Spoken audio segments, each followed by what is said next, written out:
pemirsa dimanapun Anda berada, senang sekali dapat menyapa Anda kembali dengan saya Ratu Rati Rawesi di Lampung Bicara TV1. Kemenkes memiliki program baru yang bernama KRIS atau Kamar Rawat Inap Standar yang akan diberlakukan pada tahun 2025. Hal ini memacu pro dan kontra dari masyarakat khususnya di Lampung Tengah. Kita akan membahas hal ini bersama narasumber kita yang luar biasa, yaitu Bapak Cecep Jamani SSI MKM. Halo Bapak. Halo. Bagaimana Pak kabarnya Pak? Alhamdulillah baik. Alhamdulillah baik Pak. Oke, beliau adalah dari fraksi PKB dan merupakan Komisi 4 anggota Dewan Kabupaten Lampung Tengah. Ya Pak. Kita akan sebelum membahas tentang KRIS nih Pak. Selamat ya Pak ya, sudah terpilih kembali menjadi anggota Dewan di Lampung Tengah ini ya Pak ya. Alhamdulillah. Alhamdulillah. Untuk pemilihan kemarin Pak, apakah ada perbedaan daripada pemilihan sebelumnya Pak? Iya ada. Kalau sebelumnya kan saya belum anggota Dewan ya kan. Nah yang ini, periode ini saya sudah anggota Dewan. Iya. Jelas ada perbedaan di situ. Nah untuk masyarakatnya Pak, antusiasnya tuh seperti apa Pak yang Bapak rasakan di periode ini Pak? Karena kemarin sudah anggota Dewan, itu masyarakat memang melihat ada titik surplus atau tidak dari anggota yang sudah menjabat ini gitu. Kalau kira-kira mereka melihat, kalau saya amati kepada kawan-kawan yang lain itu, intinya anggota Dewan yang saat ini dipilih oleh mereka itu memang dilihat dari sisi manfaatnya, ada manfaatnya lah di mereka, ada kontribusi yang lebih daripada sebelum menjadi anggota Dewan. Itu menjadi pertimbangan bagi masyarakat untuk mencoblos kembali, begitu. Jadi kalau dipandangnya 5 tahun itu tidak ada manfaatnya, tidak ada kontribusinya, itu menjadikan masyarakat juga apatis ya. Jadi mereka malas juga nyoblos, kemana juga udah dipilih 5 tahun nggak ada kontribusinya apapun, begitu. Itu menjadi pertimbangan bagi masyarakat, begitu. Oke, itu dari Bapak ya Pak. Untuk selanjutnya Pak, dari Bapak memiliki, kan Bapak di Komisi 4 Kesehatan ya Pak ya. Apakah ada program kerja tertentu yang harus dibenahi di Lampung Tengah ini Pak, khusus kesehatan di masyarakat Lampung Tengah? Ya, untuk kesehatan yang jelas itu kita kan ada program yang linear dengan pemerintah pusat, yaitu Universal Health Coverage atau UHC. Itu intinya kita untuk masyarakat Lampung Tengah harus dilakukan program kesehatan secara merata, ya, menyeluruh untuk masyarakat Lampung Tengah ini. Jadi jangan sampai ada masyarakat Lampung Tengah ini, terutama yang masih di bawah garis kemiskinan, tidak mampu, itu tidak mendapatkan program BPJS gratis atau PBI, penerima bantuan iuran dari pemerintah. Karena saat ini program PBI baik itu pusat maupun pemerintah daerah itu sudah melebihi ya dari jumlah masyarakat miskin yang ada di Lampung Tengah, begitu. Oh, sudah gitu. lebih ya, Lebih. Jadi program BPJS gratis itu seharusnya sudah bisa mengcover seluruh masyarakat miskin yang ada di Lampung Tengah. Karena jumlah kuota kita dari pusat dan dari daerah itu melebihi dari jumlah masyarakat yang terdata di BPJS 10,5% itu ya, masyarakat miskin kita itu melebihi gitu. Oke. Kuota kita melebihi. Melebihi Pak ya? Iya. Untuk masyarakat di Lampung Tengah, berapa persen Pak yang sudah menggunakan BPJS? Kita sudah di atas 95%.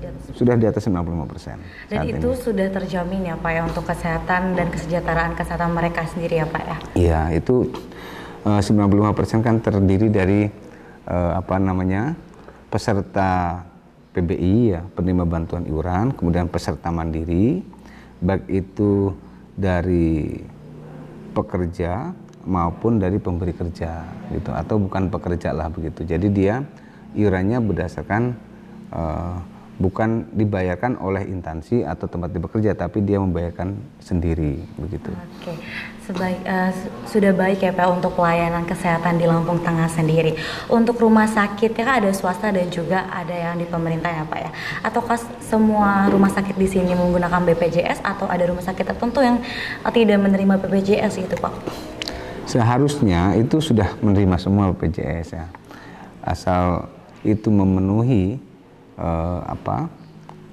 kriteria yang ditetapkan oleh BPJS dan oleh pemerintah itu bisa bekerja sama dengan BPJS. Begitu.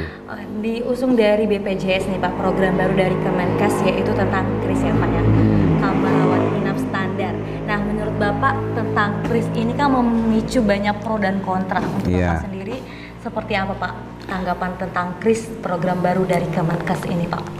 Sebenarnya kalau mengacu kepada niatnya atau tujuannya bagus ya, kamar rawat inap standar.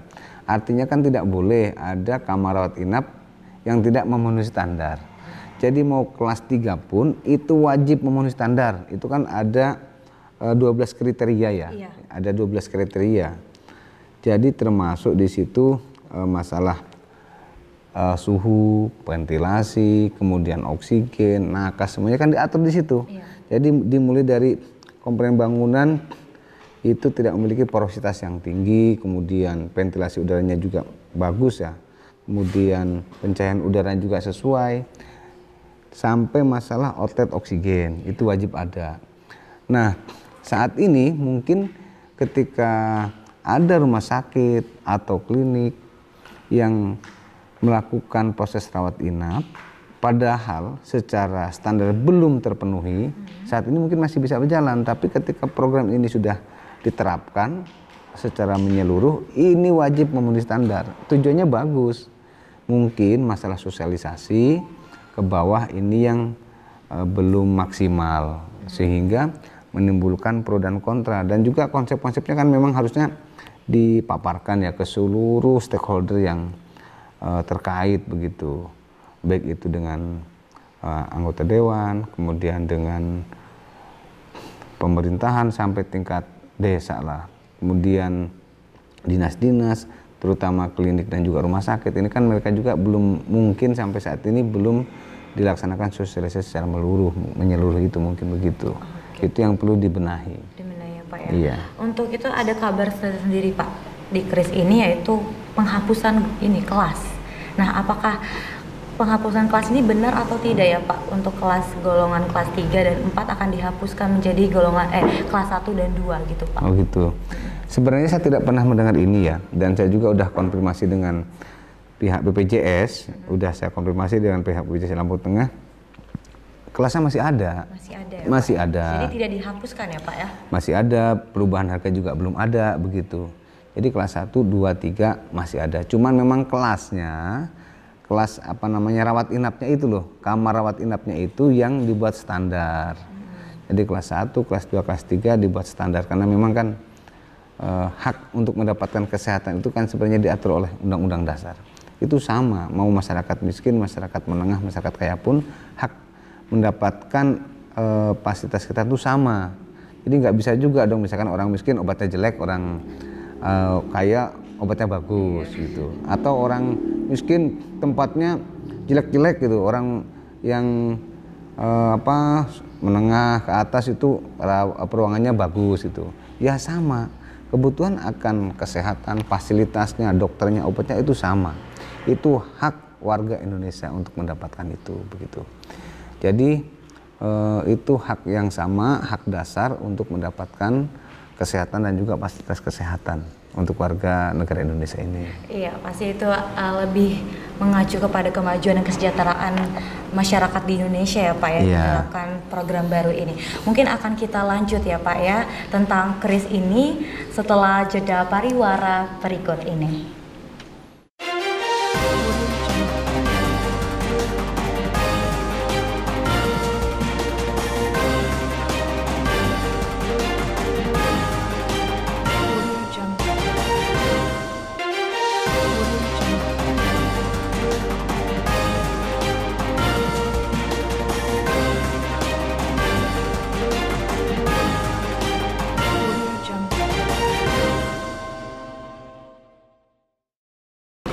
Pemirsa dimanapun Anda berada, kembali lagi dengan saya Ratu Rathirawesi di Lampung Bicara TV One. Kita masih membahas tentang KRIS bersama Bapak Cecep ya Pak ya. Halo Bapak, kita kembali lagi ya Pak ya untuk membahas bincang-bincang ya Pak ya, TikTok aja. Untuk masalah kris lagi Pak, kita melanjutkan.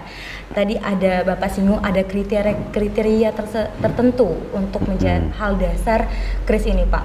Kenapa hal-hal yang pertama ada porositas? Kenapa porositasnya menjadi awal Pak untuk dasar kriterianya?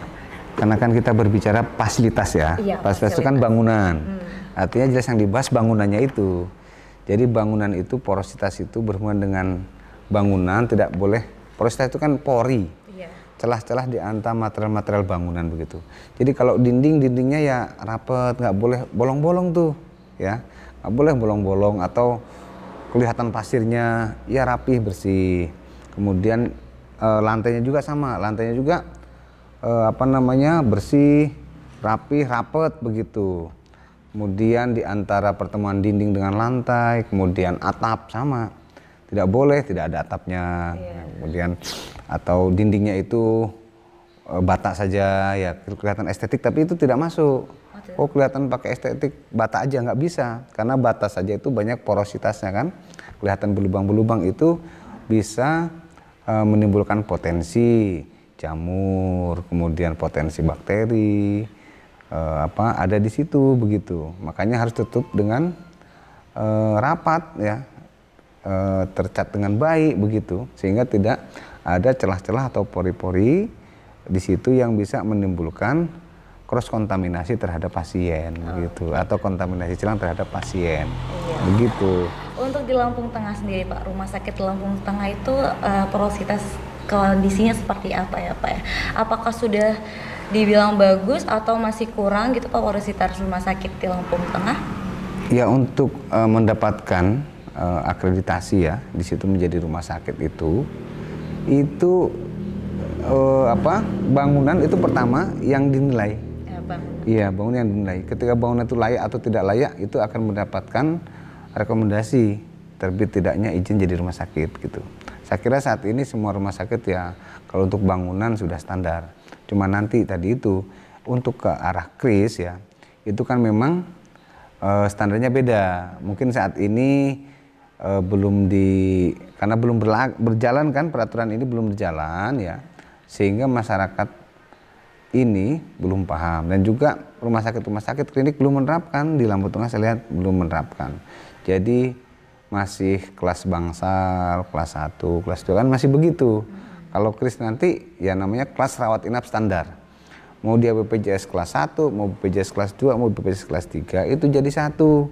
Itu satu ruangan isinya 4 kamar. 4 tempat tidur. Jadi satu kamar isi tempat tidur. Syaratnya satu kamar itu dari mulai porositasnya ya, kemudian dari sisi ventilasinya, kemudian nakas, tempat kamar mandinya, outlet oksigen, itu semuanya diukur, sampai cahayanya pun juga diukur. Harus berapa lux begitu, itu diukur semua. Standar enggak? Kalau sesuai baru diterbitkan izinnya untuk kris itu, kamar rawat inap standar. Kalau enggak sesuai, kok satu kamar misalkan isinya 6, berarti kan enggak masuk ya.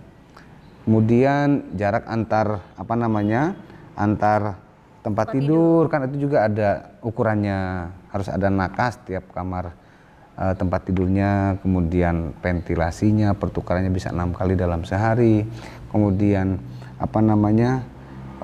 untuk penerangannya itu ya, itu kan 250 lux ya saat kondisi terjaga, atau 50 lux saat untuk tidur. Itu dicek betul, nanti kan ada alat ukurnya, lux meter itu kan, nanti dicek. Oh ini sesuai, ini tidak, ini masuk, ini tidak begitu. Oh ini untuk suhunya kan juga dari 20 sampai 26 derajat. Oh ini masih 28 derajat, panas berarti kan gitu artinya. Oh di atas 26 kan berarti panas, berarti tidak sesuai, harus diturunkan lagi sampai suhunya sesuai begitu. Jadi pasien itu akan merasa nyaman ketika dalam kondisi pengobatan, dalam kondisi perawatan, itu akan merasakan nyaman. Jangan sampai lagi diobatin, proses pengobatan ya, pasien ini tidak merasakan nyaman. Artinya kan itu menjadi salah satu pemicu untuk pasien ini sembuhnya jadi lebih lama, tidak maksimal lah begitu. Iya. Gitu. Untuk kriteria-kriteria tadi itu ya Pak yang sudah Bapak paparkan, sebelumnya kan rumah sakit itu memiliki kriteria tersendiri ya Pak, dan sekarang harus disamakratakan. Nah, apakah ini akan berjalan gitu Pak di Lampung Tengah sendiri untuk di tahun berapa Pak kalau misalkan di KRIS ini? Di Juli 2025. Juli 2025. Apakah bisa Pak di Juli 2025 ini rumah sakit di Lampung Tengah menerapkan KRIS ini Pak? Ini kan masih ada waktu ya. Kita masih ada waktu 1 tahun berarti kan? Iya, ini Juli 2024 ke Juli 2025. Sebenarnya kalau memang pemerintah ini serius mau menerapkan ini, dari sekarang sudah mulai mensosialisasikan ke seluruh rumah sakit atau ke mitra-mitra BPJS yang saat ini sudah berjalan kan gitu. Karena mitra BPJS itu kan selain rumah sakit juga ada klinik kan. Itu mitra BPJS. Nah, nanti perubahan konsep kamar dari yang tadinya konsep kamar kelas 1, kelas 2, kelas 3 ya. Bangsal begitu kan. Kemudian kelas VIP dan lain sebagainya. Ini mulai dirubah, yang untuk kelas 1, 2, 3 dibuat, pokoknya yang BPJS itu dibuat kamar rawat inap standar. Itu 1 ruang untuk 4 tempat tidur begitu. Itu kan harus mulai dikonsep tuh. Ya. Misalkan mulai perubahan, kalau ruangannya ini harus dibobok ya, dijadikan 1, yang tadi cuma isi 2 dirubah jadi isi 4, yang isi 8 disekat begitu. Sehingga ruangannya itu sesuai dengan konsep ini begitu, dengan konsep kamar rawat inap standar ini. Itu kan perlu biaya. Jadi dihitung, misalkan rumah sakit ini menerima berapa, kalau kelas C misalkan 100 bed ya, 100 bed itu kalau dibagi 4 per ruangan berarti kan 25 ruangan misalkan begitu. Itu harus dihitung kebutuhannya berapa ya, anggarannya gimana. Kalau yang rumah sakit pemerintah yang plat merah itu mulai didiskusikan juga.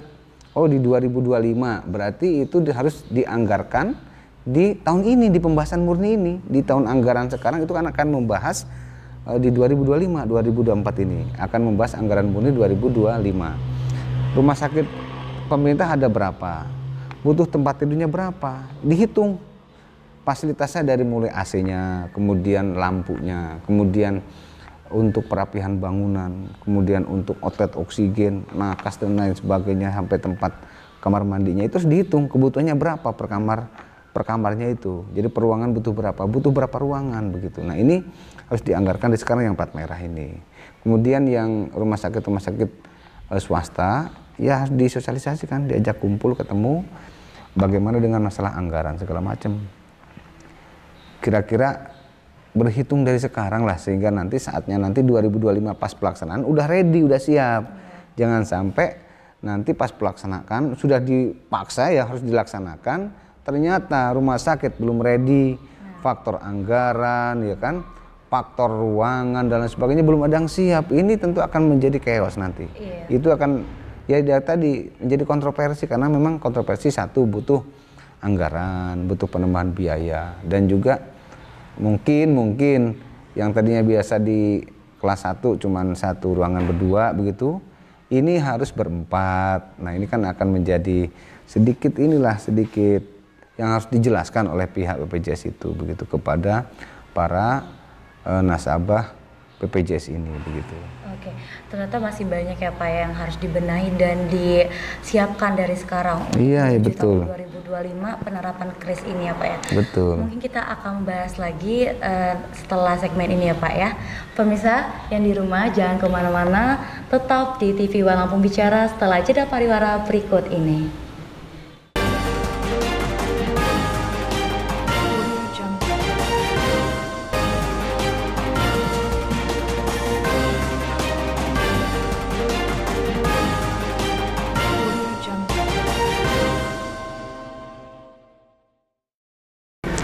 Halo pemirsa dimanapun Anda berada, kembali lagi dengan saya Ratu Ratirawesi di Lampung Bicara TV One. Kita masih bersama dengan narasumber yang sangat luar biasa, yaitu Pak Cecep. Halo Bapak. Ya, halo. Kita kembali ya Pak, TikTok dulu ya Pak ya, Ya. tentang kris dan kesehatan di Lampung Tengah khususnya ya Pak ya. Untuk tadi kita menyinggung rumah sakit swasta dan juga rumah sakit pemerintah ya Pak ya. Rumah sakit swasta dan pemerintah harus menyiapkan program kris ini di tahun 2025. Bila mana belum siap, apakah tetap dilanjutkan Pak? Khususnya di rumah sakit swasta ini, apakah harus tetap dilanjutkan atau bagaimana Pak? Iya. Jadi kalau melihat aturannya itu diterapkan dulu ya. Setelah diterapkan peraturannya, rumah sakit yang mau bermitra dengan BPJS itu harus sesuai kriterianya. Jadi kalau udah menyiapkan kamar rawat inap standar, dicek kamar rawat inap standarnya sesuai, itu baru bisa bekerja sama dengan BPJS. Kalau belum sesuai ya belum bisa bekerja sama, seharusnya begitu. Oke. Iya. Untuk itu syarat-syaratnya ada syarat tertentu ya Pak ya, Iya, untuk iya. menjadi syarat BPJS. Dan selanjutnya nih Pak, untuk pembagian kelas pengguna kris dengan asuransi kesehatan lainnya ini bagaimana Pak? Apakah disamakan atau berbeda Pak? Jadi memang kan di rumah sakit itu bisa menggunakan asuransi BPJS ya, Iya. yang umum yang oleh pemerintah Indonesia itu melalui lembaga BPJS ya. Kemudian ada yang asuransi kesehatan swasta lah begitu. Iya. Banyak, nggak perlu saya sebutkan nama-namanya banyak. Iya. Ya. Itu sama, bekerja sama juga dengan rumah sakit mitra-mitranya. Di situ sudah ada kok, ada kelas-kelasnya sendiri juga ya untuk rumah sakit itu, misalkan ada yang PIV, ada yang kelas 1, kelas 2 begitu sama. Jadi tinggal menyesuaikan juga aja yang asuransi swasta ini. Plafonnya masuk yang mana lah begitu. Masuk yang rawat inap standar atau masuk ke yang PIV gitu. Oke. Kalau dia mau naik ya tinggal bayar nambah begitu. Oke. Untuk pembayarannya dia mandiri atau dari perusahaannya Pak? Dari perusahaan dia kerja atau Yang mana tuh, mandiri? yang swasta apa yang swasta? Oh, yang swasta. Yang swasta itu ya ada dua memang. Satu dibayarin oleh pihak pemberi kerja, dia masuk ke peserta penerima upah berarti. Jadi dia bekerja di perusahaan, kemudian perusahaan memberikan asuransi kesehatan kepada karyawannya. Itu dibayarkan oleh perusahaan. Atau ada yang mandiri juga, dia memang merasa perlu tambahan asuransi kesehatan, dia memiliki asuransi kesehatan swasta dan dia membayarkan sendiri. Oke, itu jadi pilihan ya Pak ya, Itu pilihan. dari masing-masing orang tersebut ya Pak ya. Iya, iya. Untuk peserta yang bantuan iuran nih Pak, apakah mempengaruhi adanya program kris ini Pak? Untuk yang mana nih? Yang peserta bantuan iuran Oh, yang PBI. PBI. Ya. Saya kira tidaklah, kan PBI itu masuk ke kelas 3 ya. Penerima bantuan iuran itu kan kelas 3. Jadi ketika diterapkan sistem kris, kamar rawat inap standar itu, artinya mereka akan ikut ke dalam kamar rawat inap standar. Jadi mungkin yang saat ini dipandang, dievaluasi kok kelas 3 atau PBI itu dipandang sebelah mata, mungkin begitu. Kamarnya juga asal dapat, kemudian kamarnya juga tidak standar. Nah, ini akan distandarkan. Jadi iya, dimanusiakan lah begitu. Jadi seperti yang saya bilang tadi, hak untuk mendapatkan kesehatan, kemudian perawatan kesehatan ya, itu adalah hak seluruh warga Indonesia. Jadi tidak bisa dibedakan, kalau orang miskin boleh yang ruangannya panas, kalau orang kaya yang harus yang dingin, enggak. Harus sama. Ventilasinya, kemudian ruangannya harus standar semua. Orang sakit itu ya caranya pengobatan ya sama lah gitu. Obatnya, dokternya sama. Tidak boleh kalau yang orang miskin dokternya ngabur-ngabur, terserah. Kalau yang bagus ya harus sama. Itu hak dasar, ya, hak dasar. Jadi ruangannya harus standar, Jadi kelas 3 pun akan standar juga, intinya begitu. Jadi PBI maupun non PBI, jadi yang dibayarkan oleh pemerintah maupun yang mandiri atau yang dibayarkan oleh perusahaan, ya, atau yang bayar sendiri kelas 3 itu akan masuk dalam kamar rawat inap standar begitu. Oke, untuk dasar dari penerapan yang dikeluarkan oleh Kemenkes ini Pak, dasar penerapan kris ini di fasilitas ya Pak ya. Berarti fasilitas sangat mempengaruhi kesehatan untuk ini manusia Pak ya. Iya betul. Jadi kalau misalkan ya ruangan tersebut kotor ya, tidak standar lah. Kemudian pencahayaan juga tidak standar, ventilasi tidak sesuai itu kan berbahaya. Kalau kelembaban tinggi misalkan, itu memicu pertumbuhan jamur ya, atau bakteri gitu. Ada bakteri-bakteri yang gampang sekali berkembang pada tempat-tempat lembab seperti bakteri-bakteri TBC. Kemudian jamur-jamur juga sama, akan mudah sekali berkembang biak pada kondisi-kondisi yang lembab. Nah makanya jangan sampai ini orang sakit masuk ke rumah sakit malah tambah sakit. Jadi harus distandarkan. Emang ini tempatnya baik untuk pengobatan, sehingga masyarakat yang di situ sakit masuk pulang sehat begitu. Tidak ada cross kontaminasi atau kontaminasi silang dari ruangan tersebut gitu. Ini malah menjadi sumber, misalkan udah sakit masuk ditaruh di ruangannya karena lembab, porositas tinggi, kemudian pencahayaan tidak bagus, ventilasi tidak bagus, itu menambah berat kondisi si pasien. Ya, atau malah ada kontaminasi silang dari tempat dia dirawat begitu.